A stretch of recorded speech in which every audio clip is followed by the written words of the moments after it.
السلام علیکم ورحمۃ اللہ وبرکاتہ۔ فٹ پاتھ پر غبارے بیچتا احسن بہت ہی خوبصورت اور معصوم سا لڑکا تھا۔ اس کی عمر ابھی 7 سال تھی۔ اس کی ماں بیوہ عورت تھی اور اپنی عدت کے دن گزار رہی تھی۔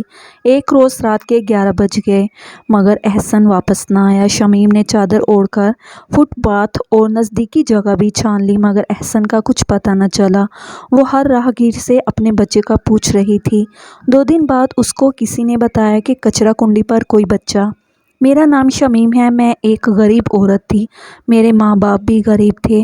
ہم لوگ ایک چھوٹے سے گاؤں میں رہتے تھے جہاں نہ پکی سڑکیں تھیں، نہ صاف پانی، نہ کوئی بڑا ہسپتال، نہ کوئی اسکول تھا۔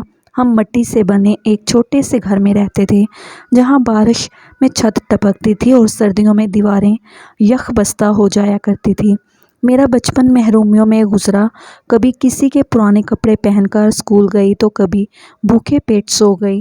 جب جوان ہوئی تو ماں باپ نے بڑی مشکل سے میری شادی ایک مزدور سے کر دی۔ وہ خود بھی کسی دہاڑی پر کام کرتا تھا۔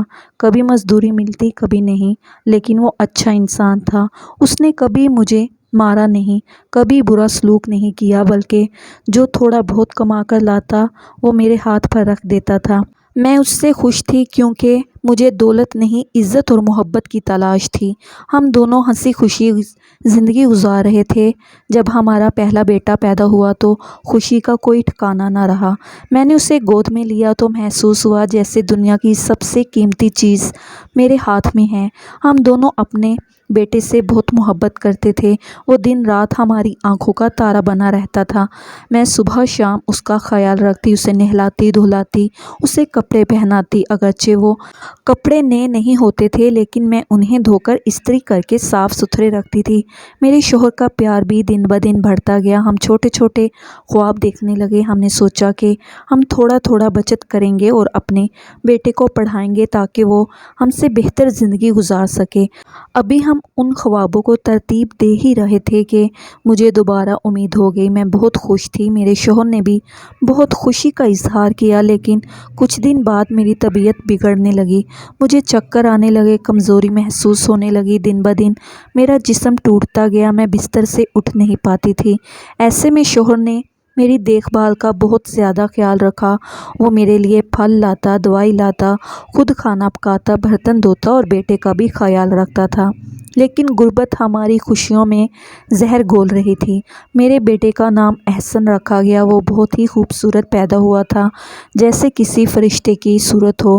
اس کا چہرہ دودھ کی طرح سفید تھا، بڑی بڑی آنکھیں تھیں اور کھڑی ناک تھی۔ لوگ اسے دیکھتے تو حیران رہ جاتے۔ اکثر عورتیں میرے پاس آتی اور کہتی، شمیم تم تو اتنی خوبصورت نہیں ہو، نہ تمہارا شوہر کوئی خاص شکل و صورت کا مالک ہے، پھر یہ بچہ کس پر گیا ہے، کہیں یہ کسی اور کا تو نہیں؟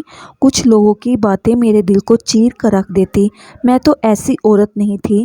میں نے ہمیشہ اپنے شوہر کا وفاداری سے ساتھ دیا تھا، لیکن لوگ تو بس باتیں بنانے والے ہوتے ہیں۔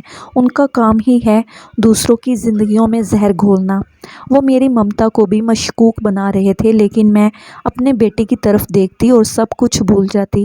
اس کی مسکراہٹ میرے زخموں پر مرہم رکھ دیتی تھی۔ میں نے طے کر لیا تھا کہ میں احسن کو پڑھاؤں گی، لکھاؤں گی، اسے اس معاشرے میں وہ مقام دوں گی جہاں لوگ اسے سلام کریں۔ لیکن قسمت کو کچھ اور ہی منظور تھا۔ ایک دن جب میرا شوہر کام پر گیا تو واپس نہ آیا۔ شام ہو گئی، رات ہو گئی مگر وہ گھر نہ پہنچا۔ میں ہر رات تکتی رہی لیکن وہ نہیں آیا۔ دوسرے دن اس کی لاش ملی۔ ایک عمارت کی تعمیر کے دوران وہ گر کر دم توڑ گیا تھا۔ میری دنیا اندھیر ہو گئی تھی۔ میں نے خود کو سنبھالنے کی کوشش کی لیکن اندر سے ٹوٹ چکی تھی۔ اس دن کے بعد میرا ہنسنا بند ہو گیا تھا۔ میں اپنے بیٹوں کو دیکھتی اور رو پڑتی۔ مجھے سمجھ نہیں آ رہا تھا کہ اب کیا کروں، کس سے مدد مانگوں، کہاں جاؤں۔ میری عدت شروع ہو گئی اور میں 4 دیواری میں قید ہو کر رہ گئی۔ میری ساس سسر پہلے ہی فوت ہو چکے تھے اور میرا کوئی بھائی بھی نہیں تھا۔ میرے شوہر کا کوئی رشتہ دار ایسا نہ تھا جو ہماری مدد کرتا۔ گھر میں جو تھوڑے بہت پیسے تھے وہ تیزی سے ختم ہو رہے تھے۔ راشن بھی کم ہو چکا تھا۔ میں ہر روز کہ کس سے قرض مانگوں، لیکن پھر عزت کا خیال آتا اور خاموش ہو جاتی۔ ایک دن میرے بیٹے احسن نے میرے پاس آ کر کہا، اماں میں نے ایک فیصلہ کیا ہے۔ میرا ایک دوست ہے جو بڑے والے روڈ پر غبارے بیچتا ہے۔ وہ مجھے کہہ رہا تھا کہ اگر میں 1500 روپے کے غبارے خریدوں تو وہ غبارے 22 سے 25 روپے کے بکتے ہیں۔ ایک ہفتے میں تھوڑے بہت پیسے آ جائیں گے، ہم کچھ راشن تو لا سکیں گے اور پھر میں روز کا کچھ نہ کچھ کماتا رہوں گا۔ میں نے اس کی طرف دیکھا تو میری آنکھیں بھر آئیں۔ ابھی اس کی عمر ہی کیا تھی؟ ابھی تو اسے اسکول جانا چاہیے تھا، ابھی تو اسے کھلونے کھیلنے تھے، لیکن وہ اپنے باپ کی جگہ لینے کو تیار تھا۔ میں سوچ میں پڑ گئی۔ ایک طرف میری ممتا تھی جو اسے بچانا چاہتی تھی اور دوسری طرف میری مجبوری تھی جو اسے دھکیل رہی تھی کہ وہ بازاروں میں جا کر لوگوں کے بچوں کو خوش کرے تاکہ اپنا پیٹ بھر سکے۔ میں نے دل پر پتھر رکھا اور بستر کے نیچے سے آخری 1500 روپے نکالے، وہی جو میں نے راشن کے لیے سنبھال کر رکھے تھے۔ میں نے ان پیسوں کو ہاتھ میں لے کر اپنے بیٹے کو دیا اور کہا، بیٹا اپنے راستے سے نہ ہٹنا، کسی اجنبی سے بات نہ کرنا، کسی کے ساتھ نہ جانا، صرف اپنے کام سے کام رکھنا اور جلدی واپس آ جانا۔ وہ مسکرایا اور بولا، اماں فکر نہ کرو، میں سب سنبھال لوں گا۔ میں نے اسے گلے سے لگایا اور اس کے ماتھے کو چوما اور دل ہی دل میں اللہ سے دعا کی، یا اللہ میرے بیٹے کی حفاظت فرمانا۔ اب یہی اس گھر کا واحد سہارا ہے، اب یہی مرد ہے۔ اسے وقت سے پہلے بڑا ہونا پڑ گیا، شاید یہی قسمت میں لکھا تھا۔ سچ کہتے ہیں کہ مرد جب پیدا ہوتا ہے صرف تبھی خوشی ہوتی ہے، اس کے بعد خوشی نہیں رہتی، بلکہ ایک ایک کر کے اس پر بوجھ بڑھنے لگتا ہے۔ کبھی عمر کا بوجھ، کبھی وقت کا بوجھ، کبھی گھر والوں کا بوجھ اور کبھی حالات کا بوجھ۔ جب میرے بیٹے نے پہلی بار غبارے بیچنے کا کہا تھا تو میں نے دل پر پتھر رکھ کر اجازت دی تھی۔ میں نے سوچا تھا کہ شاید یہ ایک وقتی مرحلہ ہوگا، لیکن جب اس نے غبارے بیچنے شروع کیے تو اس کی محنت دیکھ کر میرا کلیجہ ٹکڑے ٹکڑے ہو جاتا تھا۔ وہ معصوم سا چھوٹا سا بچہ جو ابھی اسکول کے بستے سے کھیلنا چاہتا تھا، وہ روز صبح غبارے خرید کر لاتا، ان کو اپنے چھوٹے چھوٹے ہاتھوں سے بڑی محنت سے پھلاتا، ایک ایک غبارے کو بڑی احتیاط سے سنبھالتا۔ کبھی کوئی غبارہ پھٹ جاتا تو اس کا چہرہ مرجھا جاتا جیسے کوئی قیمتی چیز ٹوٹ گئی ہو۔ وہ ایک لمبے سے بانس نما ڈنڈے پر سارے غبارے باندھتا اور اسے بڑی احتیاط سے اپنے کندھے پر رکھتا۔ کبھی وہ ڈنڈا اس کے کندھے کو چیرتا اور کبھی اس کا جسم پسینے سے بھیگ جاتا۔ اس کا جسم چھوٹا تھا لیکن اس کے خواب بہت بڑے تھے۔ جب وہ ڈنڈا اپنے کندھے پر رکھ کر دروازے سے باہر نکلتا تو مسکرا کر کہتا، امی دعا کرنا آج اچھے بکے۔ میں ہاں میں سر ہلا دیتی اور اس پر مسکرا دیتی تاکہ اسے حوصلہ ملے، لیکن جو ہی وہ نظروں سے اوجھل ہوتا میں دروازہ بند کر کے دیوار سے لگ کر بیٹھ جاتی اور پھوٹ پھوٹ کر روتی۔ میں روتی کہ میری گود کا پالا ہوا بچہ آج دھوپ کی تپش میں لوگوں کو خوش کرنے نکل گیا ہے۔ وہ بچہ جس کے لیے میں نے خواب دیکھے تھے کہ وہ ایک دن اسکول جائے گا، کتابیں پڑھے گا، بڑا بنے گا، وہ بچہ آج بازار میں غبارے بیچنے گیا ہے۔ وہ بچہ جس نے ابھی دنیا دیکھی ہی نہیں، وہ دنیا کی سختیوں سے لڑنے نکل پڑا تھا۔ ہم نے کبھی سوچا بھی نہ تھا کہ ایسا دن بھی دیکھنا پڑے گا۔ ہم دونوں میاں بیوی نے ہمیشہ یہ خواب دیکھے تھے کہ احسن کو ہم پڑھائیں گے، اسے اچھا انسان بنائیں گے، وہ ڈاکٹر یا انجینئر بنے، لیکن قسمت نے جیسے ہم سے سب کچھ چھین لیا تھا اور ہمیں خوشی سے تماشا دیکھنے پر مجبور کر دیا تھا۔ میں دن بھر اپنے کمرے میں بیٹھی رہتی اور بیٹے کی واپسی کا انتظار کرتی، اور جب وہ آتا تو میں اس کا چہرہ دیکھتی، وہ زبردستی مسکراتا اور کہتا، امی سب ٹھیک ہے، لیکن میں جانتی تھی کہ کچھ بھی ٹھیک نہیں ہے۔ اس کے چہرے پر تھکن چھائی ہوتی، اس کی آنکھیں بجھی بجھی ہوتی، اس کے پاؤں میں چھالے ہوتے جنہیں وہ مجھ سے چھپانے کی کوشش کرتا، لیکن ماں کی نظروں سے کچھ نہیں چھپتا۔ میں جانتی تھی کہ وہ کتنا دکھ سہ رہا ہے۔ میری ایک بہن تھی جو کبھی میرے بہت قریب ہوا کرتی تھی، اس نے مجھ سے میرے اچھے وقت میں 3-4 ہزار روپے لیے تھے جو میں نے تھوڑے تھوڑے کر کے اسے دیے تھے، کبھی اپنے زیور بیچ کر، کبھی راشن بچا کر اور کبھی سلائی کر کے۔ میں نے اسے یہ رقم دی تھی، لیکن جب مجھے ضرورت پڑی تو میں نے اس سے رقم مانگی۔ میں نے سوچا وہ میری بہن ہے، وہ میری مدد کرے گی، لیکن جب میں نے اس سے بات کی تو اس نے صاف الفاظ میں انکار کر دیا۔ کہ اس کے پاس 1 روپیہ بھی نہیں ہے، اور اس نے الٹا مجھے طعنہ دیا کہ تم بہن ہو کر بہنوں سے پیسے مانگتی ہو۔ میں نے اسے سمجھایا کہ میری حالت بہت خراب ہے۔ میں نے کہا کہ میں ان پیسوں سے اپنے بیٹے کے لیے جوتے خریدنا چاہتی ہوں جو روز دھوپ میں ننگے پیر پھرتا ہے۔ میں اس کے لیے ایک پانی کی بوتل لینا چاہتی ہوں تاکہ جب وہ بازار میں ہو اور پیاس لگے تو ٹھنڈا پانی پی سکے، کیونکہ جب میں نارمل بوتل میں پانی دیتی ہوں تو وہ بازار کی دھوپ میں گرم ہو جاتا ہے، اور وہ بیچارہ پھر بھی کچھ نہیں کہتا۔ اس نے مجھے اتنا بھی نہیں کہا کہ میں تمہارے لیے کچھ کر سکوں۔ مجھے اس کا جواب سن کر ایسا لگا جیسے میری کوئی ہڈی ٹوٹ گئی ہو۔ میں نے اس دن سوچا کہ رشتہ خون کا ہو یا ساس کا، جب وقت بدلتا ہے تو سب بدل جاتے ہیں۔ میرے بیٹے کے پاؤں پر چھالے تھے، لیکن اس کی زبان پر کبھی شکایت نہ آتی۔ وہ جب بھی گھر آتا اپنی تھکن کو چھپاتا اور کہتا، اماں آج 2 غبارے زیادہ بکے، یا آج ایک بچے نے ضد کر کے 3 غبارے لے لیے، اور وہ چھوٹی چھوٹی بات میں خوشی تلاش کرتا تھا، لیکن میں جانتی تھی کہ اس کا دل بھی رو رہا ہے۔ وہ رات کو جب سو جاتا تو میں اس کے پاؤں کو دیکھتی اور ان پر تیل ملتی۔ اس کی ایڑیاں سخت ہو گئی تھی اور انگلیوں پر نشان پڑ گئے تھے۔ اس کا رنگ جو کبھی دودھ جیسا سفید تھا اب دھوپ کی شدت سے ماند پڑ گیا تھا۔ میں رات کو اٹھ کر اسے دیکھتی تو خود کو کوستی کہ میں ماں ہوں اور میں کچھ نہیں کر پائی ہوں۔ مجھے بار بار اپنے شوہر کی یاد آتی جو اگر زندہ ہوتا تو شاید ہمارا بیٹا یوں سڑکوں پر نہ ہوتا، شاید وہ خود کوئی کام کر لیتا، شاید میں عدت میں نہ ہوتی تو کچھ کر پاتی، لیکن میں مجبور تھی، اور مجبور ماں سے زیادہ کوئی نہیں ٹوٹتا۔ میں ہر دن اللہ سے دعا کرتی، یا اللہ میرا بیٹا محفوظ رہے، اسے کوئی نقصان نہ پہنچے۔ میں عدت میں تھی اور اس دوران نہ کسی کے گھر جا سکتی تھی نہ کام کر سکتی تھی، لیکن میں نے دل میں ایک فیصلہ کر لیا تھا کہ جیسے ہی میری عدت مکمل ہوگی میں لوگوں کے گھروں میں برتن دھوؤں گی، فرش صاف کروں گی، جھاڑو دوں گی، کام کے لیے کبھی انکار نہیں کروں گی، لیکن اپنے بیٹے کو اب مزید بازار میں نہیں بھیجوں گی۔ وہ چھوٹا سا بچہ جو لوگوں کے چہروں پر مسکراہٹیں بانٹنے جاتا تھا خود اندر سے ٹوٹتا جا رہا تھا۔ میں اسے ٹوٹنے نہیں دوں گی، میں اسے اسکول بھیجوں گی، میں اسے وہ عزت دوں گی جو ہر ماں اپنے بیٹے کے لیے چاہتی ہے۔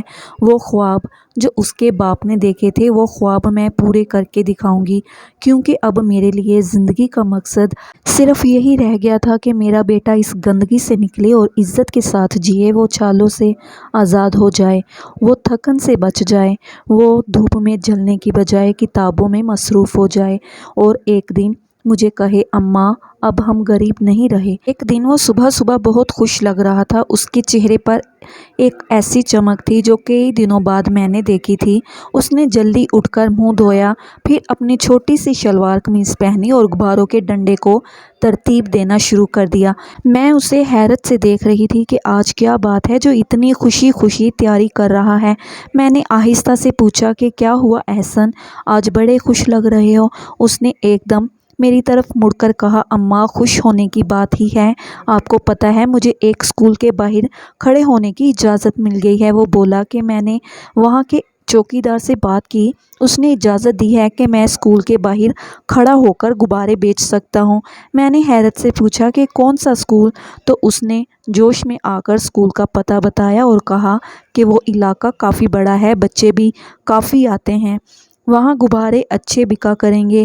اس نے بتایا کہ وہاں پر جو بچے چھٹی کے وقت نکلتے ہیں وہ چیزیں خریدنے میں زیادہ دلچسپی رکھتے ہیں، اور مجھے امید ہے کہ آج کے دن کا فائدہ پچھلے کئی دنوں سے زیادہ ہوگا۔ میں نے اندر ہی اندر ایک عجیب سا احساس محسوس کیا۔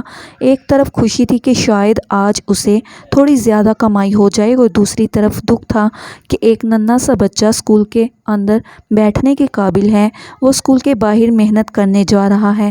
وہ چھوٹا سا بچہ جو حساب کتاب کی کتابیں پڑھنے کے قابل ہے، وہ بازار کے نفع نقصان کے حساب میں الجھ گیا ہے۔ میں نے اسے پیار سے گلے سے لگایا، اس کا ماتھا چوما اور کہا کہ اپنا خیال رکھنا، کسی اجنبی سے بات نہ کرنا، کوئی مسئلہ ہو تو واپس آ جانا۔ اس نے مسکرا کر سر ہلایا اور کہا، اماں دعا کرنا کہ آج اچھا دن گزرے۔ میں نے اندر ہی اندر اللہ سے دعا مانگی اور اسے دروازے تک چھوڑا۔ وہ چلا گیا اور میں اس کے پیچھے دیر تک دیکھتی رہی، پھر جا کر چولہا جلایا تاکہ ناشتہ تیار کروں، لیکن دل وہیں کسی اور طرف لگا ہوا تھا۔ وقت گزرتا گیا، دوپہر آئی، پھر شام ہوئی، مغرب کے وقت بھی وہ نہ آیا۔ مجھے بے چینی ہونے لگی، لیکن میں نے خود کو دلاسا دیا کہ شاید آج چونکہ نیا مقام ہے اس لیے دیر ہو گئی ہوگی۔ کچھ بچے دیر سے بھی نکلتے ہیں اور وہ غبارے بیچنے کے بعد کسی بچے کے اصرار پر کچھ دیر بھی ٹھہر گیا ہوگا۔ رات کے 10 بج گئے اور میری بے چینی بڑھنے لگی۔ میں بار بار دروازے کے پاس جاتی، کھڑکی سے باہر جھانکتی، گلی میں کسی آہٹ کو سننے کی کوشش کرتی، کبھی صحن میں جا کر نظریں دوڑاتی، اور جب ہر طرف خاموشی ہی خاموشی دیکھتی تو دل جیسے لرزنے لگتا۔ مجھے یاد آیا کہ اس کے پاس نہ تو کوئی موبائل فون ہے اور نہ میرے پاس کوئی ایسا ذریعہ تھا جس سے میں اس سے رابطہ کر سکتی۔ بس اس نے جو اسکول کا پتہ بتایا تھا وہی میرے ذہن میں تھا، وہ بھی اتنا واضح نہیں تھا، لیکن میں نے سوچ لیا کہ کچھ نہ کچھ تو کرنا ہوگا۔ عدت میں تھی، لیکن ماں کا دل، ماں کا دکھ اور ماں کی بے چینی کسی حد کی محتاج نہیں ہوتی۔ میں نے برقع پہنا، سر پر دوپٹہ لیا اور دعائیں پڑھتی ہوئی باہر نکل گئی۔ رات کے 11 بج چکے تھے، گلی سنسان تھی، ہر دروازہ بند تھا، لیکن میں اپنے بیٹے کی تلاش میں نکل چکی تھی۔ میں اس علاقے میں پہنچی جہاں اس نے بتایا تھا۔ میں نے ہر طرف نظر دوڑائی، ہر درخت کے پیچھے، ہر نکڑ، ہر گلی، ہر موڑ پر دیکھا، لیکن کوئی نشان نہ ملا۔ اسکول بند تھا، اس کے گیٹ پر ایک پرانا سا تالا لگا تھا، اندھیرے میں کچھ نظر نہیں آ رہا تھا۔ اس پاس کوئی انسان بھی موجود نہ تھا۔ اتنے میں ایک طرف ایک چائے والا بیٹھا دکھائی دیا۔ میں جلدی سے اس کی طرف گئی اور اس سے پوچھا کہ یہاں آج ایک لڑکا آیا تھا جو غبارے بیچتا تھا، کیا تم نے اسے دیکھا؟ اس نے کہا ہاں، وہ آج آیا تھا، شاید اس کا پہلا دن تھا، لیکن پھر وہ کہاں گیا مجھے نہیں پتا۔ چائے والے کے الفاظ میرے دل میں خنجر کی طرح چبھے۔ اگر وہ یہاں کھڑا تھا تو اب کہاں چلا گیا؟ کیا کسی کے ساتھ گیا؟ کیا کوئی لے گیا؟ میرے دماغ میں ایک ساتھ ہزاروں سوال آنے لگے۔ میں نے وہ علاقہ چھوڑا اور آس پاس کے دوسرے علاقوں میں بھی تلاش کرنے لگی۔ اندھیرے میں لوگوں کے دروازے کھٹکھٹائے، لوگوں سے پوچھا، ہر ایک سے سوال کیا کہ کہیں کوئی بچہ دکھا جو غبارے بیچتا ہو، لیکن کسی نے کچھ نہ دیکھا، کسی نے کچھ نہ سنا۔ میرا دل زور زور سے دھڑک رہا تھا، آنکھوں سے آنسو تھمنے کا نام نہیں لے رہے تھے۔ میں بے حال ہو چکی تھی، لیکن ہار ماننے کو تیار نہ تھی۔ دل کرتا تھا کہ کسی طرح ایک نظر دیکھ لوں، بس ایک لمحے کے لیے وہ مجھے نظر آ جائے، کہیں بھی بیٹھا ہو، کسی دیوار کے ساتھ لگا ہو، کسی کھمبے کے نیچے سویا ہو، مجھے اس کی جھلک مل جائے تو میری جان میں جان آ جائے۔ لیکن میں نے ہر جگہ دیکھا، کچھ نہ ملا۔ وقت گزرنے لگا اور سڑکیں ویران ہونے لگی۔ میں ڈری کہ کہیں کوئی میرا پیچھا نہ کر رہا ہو، کہیں کوئی مجھ پر حملہ نہ کر دے۔ میں مجبور ہو کر گھر واپس آ گئی۔ میں نے قریبی رشتہ داروں کے دروازے بجائے ان سے کہا کہ احسن ابھی تک واپس نہیں آیا، اس کو تلاش کرنے میں میری مدد کرو، لیکن انہوں نے سرد لہجے میں کہا کہ اب اس وقت رات کے پچھلے پہر ہم کہاں تلاش کریں، صبح دیکھ لیں گے، ابھی کیا ہو سکتا ہے۔ میں نے کہا کہ وہ میرا بیٹا ہے، اس کو کچھ ہو گیا تو کیا تمہیں نیند آ جائے گی؟ لیکن وہ اپنی نیند کو زیادہ اہم سمجھتے رہے۔ میں نے سوچا پولیس اسٹیشن جا کر رپورٹ درج کرواؤں، تو وہاں بھی یہی کہا گیا کہ جب 24 گھنٹے مکمل ہوں گے تب گمشدگی کی رپورٹ لکھیں گے، اس سے پہلے تو نہیں ہو سکتی۔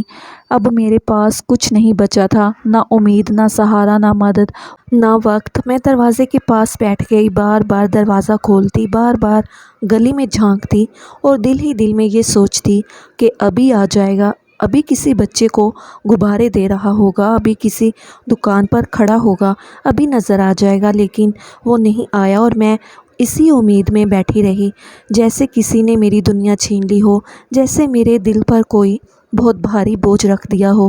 میں ہر لمحہ دعا کرتی، یا اللہ میرے بچے کو سلامت رکھ، اسے میرے پاس بھیج دے، کیونکہ اس کے بغیر میرا دل زندہ لاش کی طرح ہو گیا ہے۔ 2 دن کیسے گزرے یہ صرف میں جانتی ہوں، کوئی اور نہیں سمجھ سکتا۔ یہ 2 دن 2 مہینے جیسے لگے، ہر لمحہ ایک قیامت سے کم نہ تھا، ہر گھنٹہ میری جان نکالنے آتا تھا اور ہر رات میری روح چیر کر گزرتی تھی۔ جیسے جیسے وقت گزرتا جا رہا تھا، امیدیں بھی دم توڑ رہی تھیں۔ میں دروازے کے پاس بیٹھی رہتی، کبھی صحن میں ٹہلنے لگتی، کبھی دیوار سے لگ کر بیٹھ جاتی اور کبھی بے چینی سے اٹھ کر دوبارہ دروازہ کھولتی، جیسے میرے بیٹے نے ابھی آ جانا ہو، لیکن وہ نہیں آ رہا تھا۔ ہر بار دل کو تسلی دیتی کہ ابھی آ جائے گا، ابھی دروازہ کھٹکائے گا اور کہے گا امی میں آ گیا، لیکن ہر تسلی، ہر امید، ہر دعا جیسے کہیں کھو گئی تھی۔ محلے کی کچھ عورتیں آ کر افسوس کا اظہار کرنے لگیں۔ کوئی کہتی تم نے خود بھیجا تھا، کسی نے کہا اس عمر میں کوئی بچہ کام پر جاتا ہے، اور پھر 2 دن ہو گئے ہیں، اگر بچہ صحیح سلامت ہوتا تو کب کا واپس آ چکا ہوتا۔ کسی نے تو یہاں تک بھی کہہ دیا کہ لگتا ہے اب وہ بچہ اس دنیا میں نہیں رہا۔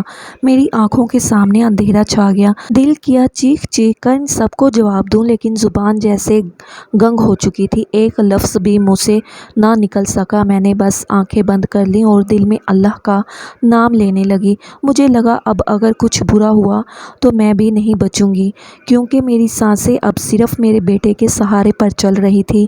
وہ نہ ہوگا تو میں بھی نہیں جیوں گی۔ اسی پریشانی کے عالم میں جب 2 دن گزر چکے تو محلے کی ایک عورت آئی اور کہا کہ کچرا کنڈی کے پاس کوئی بچہ ملا ہے، تم جا کر دیکھ لو۔ یہ سن کر میرے پیروں تلے سے زمین نکل گئی، جیسے کسی نے ایک دم سے مجھے زمین پر گرا دیا ہو۔ دل تیزی سے دھڑکنے لگا، سانسیں رکنے لگیں۔ میں نے سوال کیا کہ کہاں ملا ہے، کس حال میں ہے؟ اس عورت نے جواب دیا کہ بہن، ہمیں تو صرف اتنا پتہ چلا ہے کہ وہاں کوئی بچہ ملا ہے، تم جا کر دیکھ لو۔ اور پھر اس نے نہایت سرد لہجے میں کہنا شروع کر دیا کہ بہت افسوس ہوا بہن، تمہارا بچہ تو شاید اب اس دنیا میں نہیں رہا ہوگا۔ 2 دن بعد ملا ہے تو کیا زندہ ہوگا؟ لاش کی شناخت کے لیے بلا رہے ہیں۔ اللہ تمہیں صبر دے۔ میں کانپنے لگی، میری آنکھوں کے سامنے ہر منظر دھندلا گیا، جیسے ہوا میں خاک بھر گئی ہو۔ اس عورت نے میری چھاتی پر ایک اور زخم رکھ دیا جب اس نے کہا کہ تمہاری ہی غلطی تھی، تم نے ہی تو اسے کام پر بھیجا تھا۔ اتنا چھوٹا سا بچہ، کوئی اسے باہر بھیجتا ہے؟ اب تمہارے پاس کیا رہا؟ تمہارا کوئی نہیں رہا۔ اس کی باتیں میرے دل کو چیرنے لگیں، میری ممتا کو تانے دے رہی تھی اور میں کچھ کہہ بھی نہیں سکتی تھی۔ میرے دل میں ایک آگ جل رہی تھی اور ساتھ ہی ایک خوف تھا جو میرے جسم کو تھر تھرا رہا تھا۔ میں نے اپنی رکی ہوئی سانسوں کو سمیٹا اور برقع پہن کر باہر نکلی۔ میرے ساتھ میرا ایک کزن تھا، وہی میرے ساتھ چل پڑا۔ میں نے اس سے پوچھا کہ یہ کچرا کنڈی کون سی جگہ ہے، تو وہ بولا کہ یہ تو بہت عجیب سی جگہ ہے، وہاں پہ زیادہ تر ٹریکٹر والے رہتے ہیں، وہ بڑے بے رحم اور بد اخلاق لوگ ہوتے ہیں، ان کی نہ کوئی عزت کا خیال ہوتا ہے، نہ کسی کی حرمت کا پرواہ کرتے ہیں۔ میں نے یہ سنا تو میرا دل اندر سے دہلنے لگا۔ میں نے کہا اللہ نہ کرے میرے بچے کو کچھ ہوا ہو۔ میں بار بار اپنے دل کو سمجھا رہی تھی، لیکن ایک خوف میرے دل میں بیٹھ چکا تھا۔ ہم جیسے جیسے اس جگہ کے قریب جا رہے تھے، میرا دل جیسے سینے سے نکل کر ہاتھوں میں آ گیا تھا۔ راستے بھر میرے آنسو رکتے ہی نہیں تھے۔ میں نے اپنے کزن کا ہاتھ مضبوطی سے پکڑ لیا، جیسے میں گرنے والی تھی۔ وہ مجھے سہارا دے رہا تھا، لیکن میں خود کو سنبھال نہیں پا رہی تھی۔ دل میں دعا تھی، اللہ میرے بچے کو سلامت رکھ، اللہ میرے بچے کو مجھ سے نہ چھیننا۔ جب ہم اس جگہ پہنچے تو وہاں ایک عجیب سی شکل والا لمبا سا آدمی کھڑا تھا۔ اس کے چہرے پر کوئی جذبہ نہیں تھا، جیسے وہ درد اور احساس سے بالکل خالی ہو۔ ہم اس کے قریب گئے۔ میرا کزن آگے بڑھا اور اس سے پوچھا کہ یہاں جو بچہ ملا ہے وہ کہاں ہے؟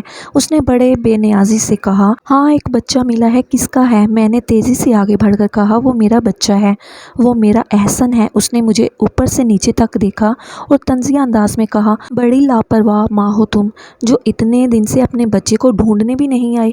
میں نے آنکھوں میں آنسو لیے کہا کہ جی جتنی بھی باتیں سنانی ہیں سنا لیں، بس میرے بچے سے مجھے ملا دیں، اور کچھ نہیں چاہیے مجھے، میرے بیٹے کی ایک جھلک دکھا دو۔ بولا اچھا رکو بلاتے ہیں۔ پھر وہ کسی کو آواز دینے لگا، اس کے ساتھ ایک اور آدمی آ گیا۔ وہ دونوں آپس میں کچھ باتیں کرنے لگے۔ میں کھڑی کھڑی کانپ رہی تھی، جیسے میری ٹانگوں میں سخت ہی نہ رہی ہو۔ میرا سانس اوپر نیچے ہو رہا تھا، دل میں بے شمار خیالات آ رہے تھے۔ کیا وہ میرا بیٹا ہے؟ کیا وہ زندہ ہے؟ کیا میں ابھی اس کو دیکھ سکوں گی؟ میرا دل جیسے دھڑکنا بند کر رہا تھا۔ میں ہر لمحے ان کے ہونٹوں کی جنبش کو دیکھ رہی تھی، جیسے ان کے منہ سے جو اگلا جملہ نکلے گا وہ میری دنیا کو بدل دے گا۔ اور پھر انہوں نے کہا کہ اس طرف آ جاؤ۔ میں نے دیکھا وہ ایک گندا سا کمرہ تھا، جیسے ٹرک ڈرائیوروں کے پاس ایک کمرہ ہوتا ہے، نہایت چھوٹا سا، بغیر کسی ہوا کے گزر کے بس ایک پنکھا جس کی رفتار اتنی کم تھی کہ گرمی کو اور بڑھا دیتا تھا۔